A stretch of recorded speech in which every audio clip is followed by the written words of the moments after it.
My pots are cooking now in the final firing, and I wanted to ask you something, if you have a moment. The question is this: how do you start to write poetry? Or rather, where do you begin? And I know you are probably rolling your eyes thinking, ugh, not this again. But yes, this again. This may be all I know, if I could even claim to know this. But I've already written it, so I thought I would share it out into the void. And if you feel called to sing back, I'd love to meet somewhere in the in between. So, how do you begin to write poetry? First, I think you have to fall in love. And falling in love is the easiest part. You will write the sweetest poetry about the curve of your lover's face, about how your body electrifies when they reach for your hand. But for most of us, love doesn't stay the first or the second time. Our lovers pick better one day, walking away instead of growing with us, and leave wounds that you didn't know love could give. So then you write about heartbreak. You could fill books with this pain, and you will. And this leads you eventually to start writing about yourself, to question if you will ever be loved unconditionally, if anyone will ever love you despite your chaos. It leads you to write about the wreckage of living, about how you got here, about your family and history, and the ties that carry you from birth, whether you like it or not. And this pain will make you angry at the world, at all the cruel lovelessness in it. And that's not even counting all the other reasons there are to hate it, like hate itself, like genocide, injustice, and pure evil incarnate. So then you start to write about evil and the people who don't deserve breath. You write about these people who aren't even people, who burn away the earth with each step they take. You write about revenge and how you wish these people would experience the same terror they impart on the world. You pray that they do, a contradiction in itself that feels righteous. Overwhelmed with the hurting of it all, unsure if anything you say or do could stop the madness, desperate to stop evil, you start to write in ways of the world, in an attempt to find your voice, to make space for yourself in a world that seems to hate your very existence. You might even write about wanting to return to the earth from which you came, in hopes it would hurt less, in hopes that it would be softer than the terror you must endure as a living vessel on this plane. And in that darkness, if you don't let it swallow you, something will whisper to you through your bones that bitterness isn't the truth. Love is. Don't let the world's evil harden you. Be what you wish the world was, even if you are standing alone. Don't feed the hate, feed the love. And this makes me think of fiction, how it's easier to tell the truth in stories, how hard it is to talk about the power of love, real unconditional love. I think about how it feels safer to speak through fiction, through poetry. I think about how Harry Potter only fought Dementors by summoning beings of light from memories of love, and how in the end of his story he said to Voldemort, "I feel sorry for you, because you will never know love." The world doesn't like to talk about love this way. It sounds weak, naive, and childish. Too much of a drop in the oceans of our collective suffering. So we tell ourselves that we're just muggles, powerless.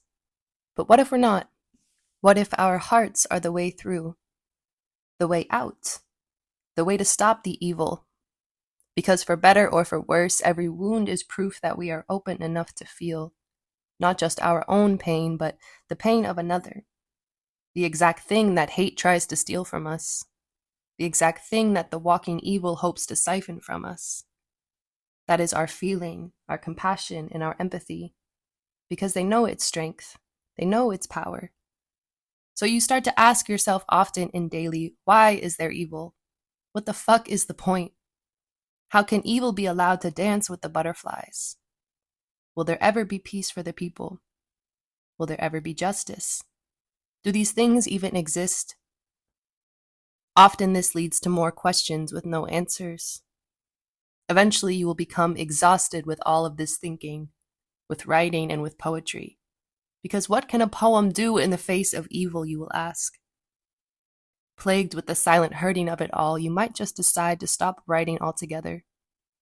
You might decide to give up your search for love, for peace. But every time that this cycle loops, if you stay awake, you will soften a little. The wisdom will stretch longer. The truth will begin to thicken your skin. Heartbreak will stop feeling like heartbreak and begin to show its purpose. And you will start to see it all clearly. And your hopes that were once just hopes will start to speak from muscle memory, that someone will love you completely, simply for being you. Because you know that love is real. You know this because it exists within you. Despite it all, it exists within you. Your ability to love will serve as this reminder, as this truth.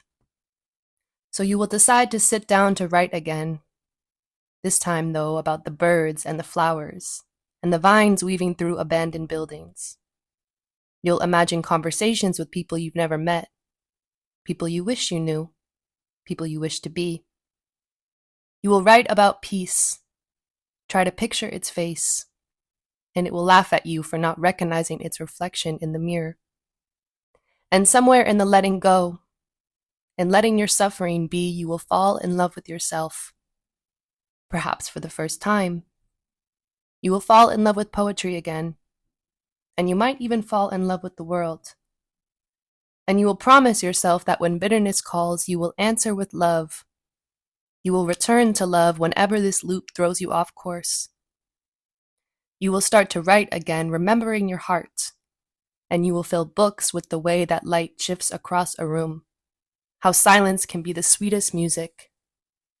You will write about a trail of ants that stops you mid-step. You will whisper an apology to the ones that you crushed on accident before you saw them.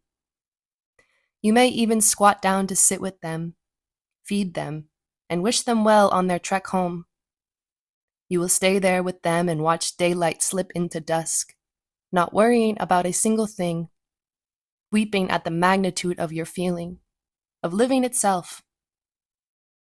And when the darkness comes again, because it always does, you will look up and see how the night sky is itself holy, a place where alchemy does its work. Your questions will soften and keep softening until you are a puddle of goo. And in the end of this rat race, you will realize the whole point was all of it. The hatred and the hurt, the love and the tenderness. To be hated for who you are so you may know who you want to be, so you may know who you truly are. And when you finally get to this point, the question, why do you write poetry, will feel so silly, and it will seem so obvious. You might even try to articulate this feeling to others, excited with your newfound wisdom. But if they haven't entered this loop, they may think you're crazy, call you too much, too naive, or too out of touch. And you will see here that all of your hard work in the study of poetry and the study of love has led you here, to smile in their face as they question you, remembering that only love is real. So I think that this is how you start. Wherever you are in the loop, you start there. You stay soft, stay rooted. Witness the world as it is, but choose love again and again, no matter how fucked up it seems, until the world feels like a place you can breathe in, until you find others willing to do the same. This is what poetry and love brings: nuance, perspective, wisdom, and peace. And tomorrow or tonight, or in the moments in between where you falter or lose sight of the path, you will start again and again and again until you are the lighthouse that you have been looking for yourself first, and maybe someday for others. You will shine. For those who wish not to be guided home, you will shine. You will shine for the ones who have forgotten how to breathe, how to love. All right. Thanks for listening. And I know, okay? I know. But just try to remember that somehow, some way, it will all be okay, okay? I love you. Peace.